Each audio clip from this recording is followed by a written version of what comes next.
Allez, passe. Passe quand tu veux. Je ne t'attendrai jamais nulle part, mais je serai toujours heureuse de te croiser quelque part. Ensemble, on évoquera les choses graves et sérieuses avec beaucoup de douceur et de légèreté, pour les faire s'envoler loin, tellement loin, jusqu'à ne même plus pouvoir les deviner. Puis, les choses douces et légères, avec beaucoup de sérieux et de gravité, pour les observer à la loupe, jusqu'à s'en gaver les yeux. Là où je t'invite à passer, moi, c'est nulle part et partout à la fois. C'est là d'où tu pars, où tu reviens toujours. Là où tu voudrais toujours être au fond de toi. Là où tu trouves l'envie, la force et le courage de partir sans bagage ni promesse, n'importe quand, vers n'importe où. Au bout du monde, au bout de la terre, au bout de l'univers, au bout de toi-même en fait, pour oser tous tes impossibles. Là où je t'invite, c'est là où les larmes de tous tes chagrins, tous tes désespoirs se transforment en éclaboussures de rire, en sanglots de bonheurs incontrôlés.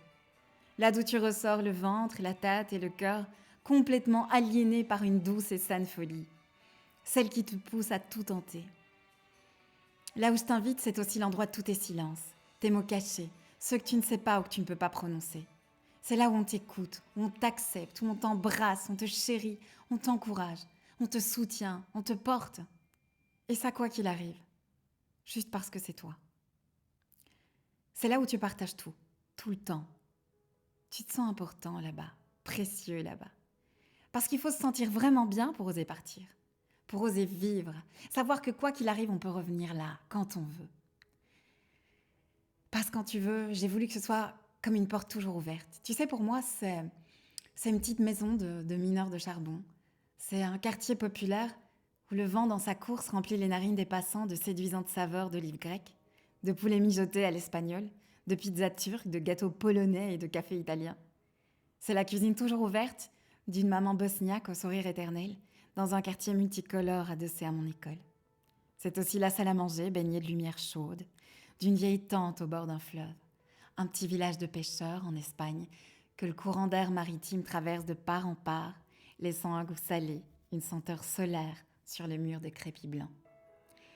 Parce que quand tu veux, en fait, c'est une invitation dans ma vie, de citoyenne du monde, de femme, de mère, d'amoureuse, de sœur, d'amie, de chanteuse, d'écrivaine, de cuisinière, de dessinatrice, d'enseignante, de comédienne et de toutes mes vies rêvées.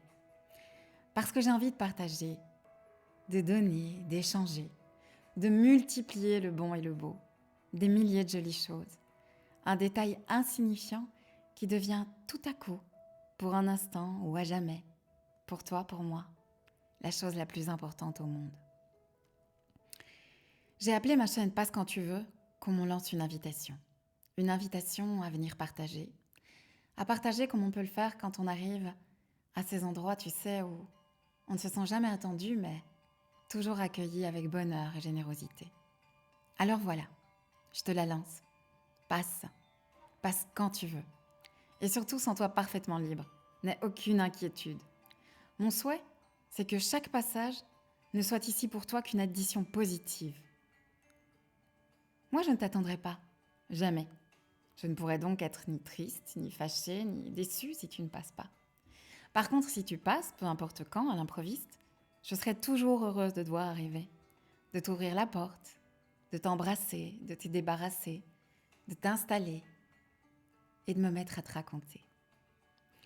Te raconter tout ce qui me passe par la tête, le ventre ou le cœur. Tout pourvu que ce soit bon et que ce soit beau et que ça augmente ton bonheur. Je m'attendrai à toi, évidemment. Je serai prête pour toi. Mais je ne t'attendrai pas. Non. Parce que l'attente, c'est douloureux. Vivre dans un temps qui n'existe pas encore, qui peut ne jamais exister, un temps séducteur, menteur et voleur de ton présent, c'est du temps gâché.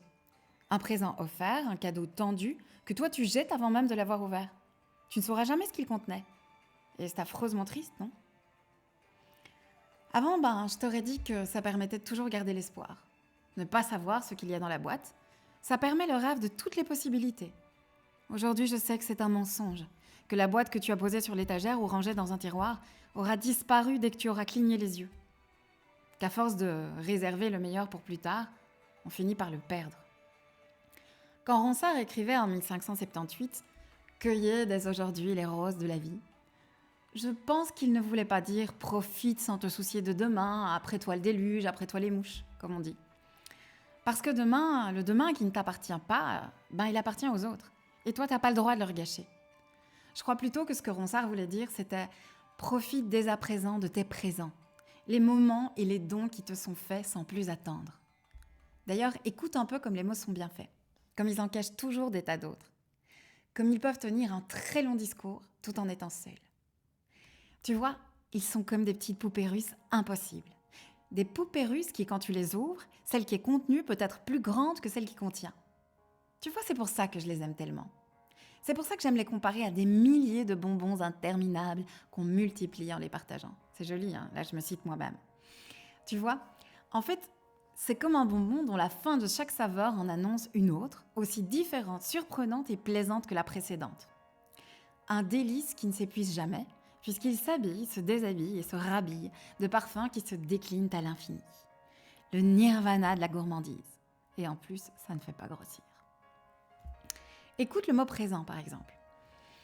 C'est à la fois un présent que l'on offre à quelqu'un que l'on aime, et puis le temps, l'ici et maintenant, qui s'offre à toi, à chacun, de pouvoir s'aimer, de pouvoir aimer les choses ou les gens qui se présentent.